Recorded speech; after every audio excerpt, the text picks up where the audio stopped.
I'm Tom. And we are VIMTV, Velocities in Music, the best kept secret in music reviews. Today, we're going to review an album that is actually kind of a fun change-up for us. Yeah. It's a band called Surfer Blood. You might have heard of them. They've been getting a lot of buzz over the last few years. This is their second album, Pythons. Now, I've read a lot of things about, or heard a lot of things about Surfer Blood, so coming into this, Tom, I know you've listened to their first album and had some experience with that, and then coming into Pythons, I was a little bit taken back by the sound that I heard, because what I thought was going to be kind of a lo-fi, indie rock band, kind of garage rock sound, was definitely not that. No, to me, this is the definition of just kind of polished pop rock. Yeah. How would you describe this sound? I think that's a good way to put it. I mean, their first album I would compare a little bit closer to bands like Waves, where even with that's what I expected. Yeah, exactly. Right. Well, and with the name Surfer Blood, I mean that can kind of be expected, but it's a cool band name. Yeah, but they moved away from that more kind of experimental sound and really got focused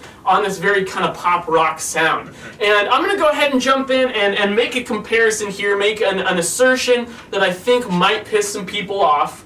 Just an opinion? Just an opinion? What I heard when I listened to this album, first time, right away, right when I started track 2, because I think track 2, Gravity, is actually one of the biggest, most shining examples of this on this album, I was like, wow, this doesn't really sound like indie rock at all. No. This sounds more like Motion City Soundtrack or Anne Berlin or some kind of more mainstream pop rock bands like that. And keep in mind, if anyone just got really pissed off because, oh my god, I compared Surfer Blood to a really popular radio rock band, calm down, because I actually like those bands. That's why I use those examples. I like Anne Berlin and Motion City Soundtrack, all right. They're not my favorite, but they've got some work that I actually really like. That makes one of us. Yeah, all right, fine, fair enough. But what I'm referring to when I say that is the songwriting. A lot of the way the chord structures are made, even the song structures, the way that the vocal melodies especially are written, they remind me a lot of those bands. So what I feel like you have a band here where the actual content, what they're doing with the songwriting, more closely resembles some of that mainstream stuff, but it's just trying to be presented as this kind of quirky indie sound. And for me, it just doesn't really work. It doesn't. I feel like, to a degree, they're trying to pull the wool over my eyes. Yeah, I don't know if that's so much Surfer Blood's fault as it is the people that are labeling this indie rock. That could be, yeah, because totally. I really do feel like this is not an indie rock album. This is a pop rock album. It's something that's meant to be played on your local pop rock station, and that's okay. Yeah. I really don't think that there's anything wrong with that. There's nothing inherently wrong with that, Now, I may not prefer that style, but that, at the same time, that's just my opinion. It doesn't really matter. Now, the question that I have to answer, sitting on this, in this chair, talking with you guys, is, did they make a good album? Did they take ideas and formulate a plan and arrange, 35 to 55 minutes worth of ideas in a way that makes a cohesive listening experience from start to finish? My answer to that question is absolutely not. And I'm going to point out a few reasons as to why. Okay. First, A-B song structures. I have harped on this 1,000 times on this YouTube channel. I do not believe that you can effectively engross your listeners in a listening experience if all you do is verse, chorus, bridge, chorus. You're not Justin Bieber, but he does the same damn thing. Yeah. I've said this over and over again. By doing this, it's a cop-out, first of all. You're beating, you come up, I honestly think Surfer Blood on Pythons, they come up with some really good melodies sometimes. Yeah. Mostly it's guitar lines too. Usually it's in the guitars and occasionally a fair vocal melody.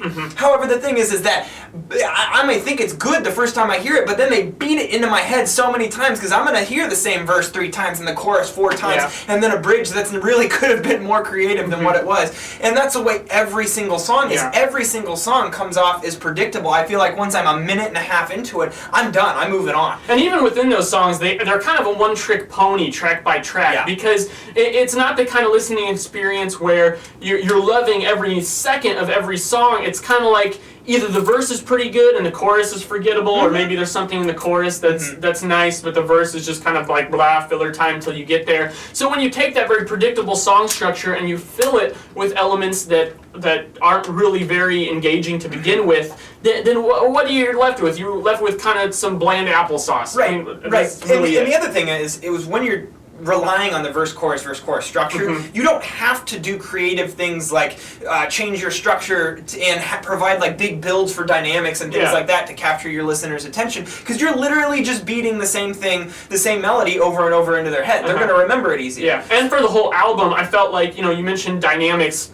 I feel like there really was none. They were pretty much... I feel like that's because of the structure that they chose. Because it doesn't really lend for dynamics. It doesn't. Because they have to kind of stay in the same place. I mean, if we're looking at dynamics on a scale of 1 to 10, 1 being like the lowest moment of the softest song you know, and then 10 being speed metal blasting into your ears, I feel like this album is at maybe about a 6 or a 7 the entire time. Right, I completely agree. Now, the second thing I would point out that where I feel like this album falters is in the vocals. And that's just, I mean, I would call it the vocal melodies that they wrote, the presentation of those vocal melodies, and in the lyrics. It's kind of a three-part problem here, and it spells disaster for an album that's produced to put the vocals at a forefront. Yeah. So I really felt like there was no bigger offender than track 7, Blair Witch. I literally thought the vocals were just lame, or just lame in presentation. The lyrics were lame, and that happened. Like I said earlier, there was moments on the album where the vocal melodies themselves weren't